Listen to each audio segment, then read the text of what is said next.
الحمد لله الحمد لله رب العالمين والعاقبة للمتقين والجنة للموحدين ولا عدوان إلا على الظالمين والصلاة والسلام على سيد الأنبياء والمرسلين سيدنا وحبيبنا محمد وعلى آله وصحبه أجمعين أما بعد فأعوذ بالله من الشيطان الرجيم بسم الله الرحمن الرحيم وإن تعدوا نعمة الله لا تحصوها صدق الله العظيم. We begin by praising Allah subhanahu wa ta'ala, the Almighty, the most merciful, the all compassionate. We send salutation and blessing on the final messenger Muhammad sallallahu alayhi wa sallam, upon his companions, his household, and all those who follow this correct path of the end of time. And we ask Allah subhanahu wa ta'ala to make us from amongst those righteous and noble followers. Ameen ya Rabbal Alameen. Brothers and sisters, as we refresh our faith with every wudu, which is a sunnah from the Prophet sallallahu alaihi wasallam, before we come to salah, we purify our limbs, we purify the outward, and within salah, we purify the inside. We refresh our commitment to Allah subhanahu wa ta'ala and we say, Ashhadu an la ilaha illallah wa ashhadu anna Muhammadan Rasulullah. And this testification, this testimony that refreshes our faith is brief but yet symbolic and voluminous to everything that we do in life. This means that we have Allah subhanahu wa ta'ala as number one priority in our life. It means that we accept the Messenger sallallahu alaihi wasallam and his prophetic way, and that's the way that we follow. Now that's for the believer. Now, while we're doing this, we also remember, we refresh this faith, but what are we really refreshing? We are once again saying and remembering the Creator, the Lord, the Master, and the qualities that Allah subhanahu wa ta'ala has bestowed for us within this life. The gifts that He has blessed us with. And the greatest of all gifts, the fact that we have that relationship with Allah subhanahu wa ta'ala. But this relationship with Allah, what type of relationship is it? And who is this master that we dedicate, that we submit our life towards? Is it one that we fear? Like many children, their parents, they say, do this or you will be punished. Do this or this will happen. There's consequences. And yes, to some degree that is true. But at the same time, we forget that Allah subhanahu wa ta'ala is our loving Creator, is the merciful Master, is the one who, when we reflect over life, He is the one who has given us this life, subhanallah.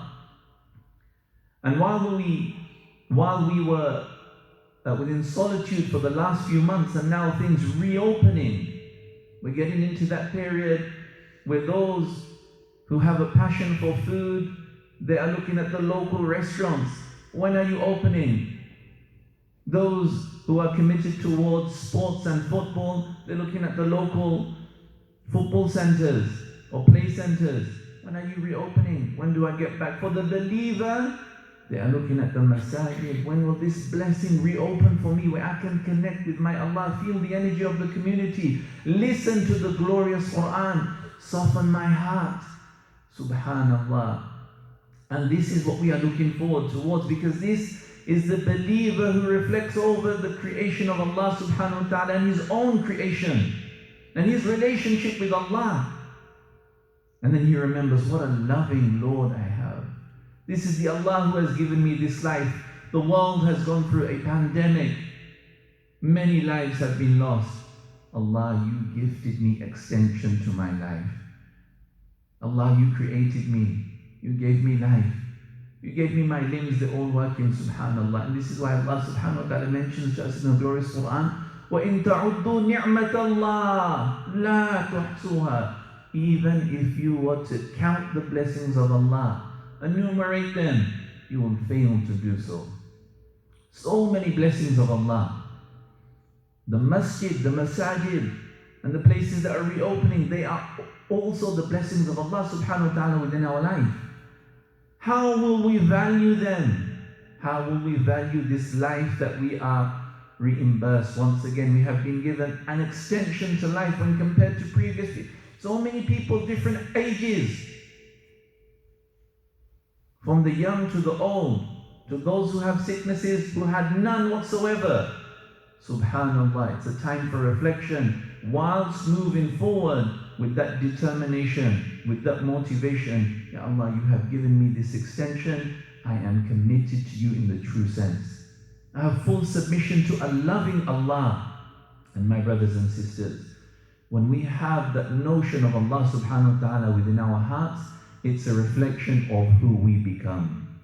If we think, no, you should be punished for this, that's what's on our mind. If we think, no, this is mercy, this is me being merciful towards Allah, or this is the Creator subhanahu wa ta'ala being merciful towards me, and therefore I should show that reflection of mercy, of love, of kindness in my life to people who are around me, then that's a true reflection of faith. We ask Allah subhanahu wa ta'ala for a high level of faith within our hearts. We ask Allah subhanahu wa ta'ala to keep our relationship with Allah primary and paramount. We ask Allah subhanahu wa ta'ala to safeguard us from ourselves and from the temptations of the devil. We ask Allah subhanahu wa ta'ala that whilst we are looking forward towards the mosques reopening, that we can also follow the guidelines that will be given, not just for the masjid, but all places, and that's for our own safety. وأقول قولي هذا وأستغفر الله لي ولكم ولسائر المسلمين فاستغفروه إنه هو الغفور الرحيم.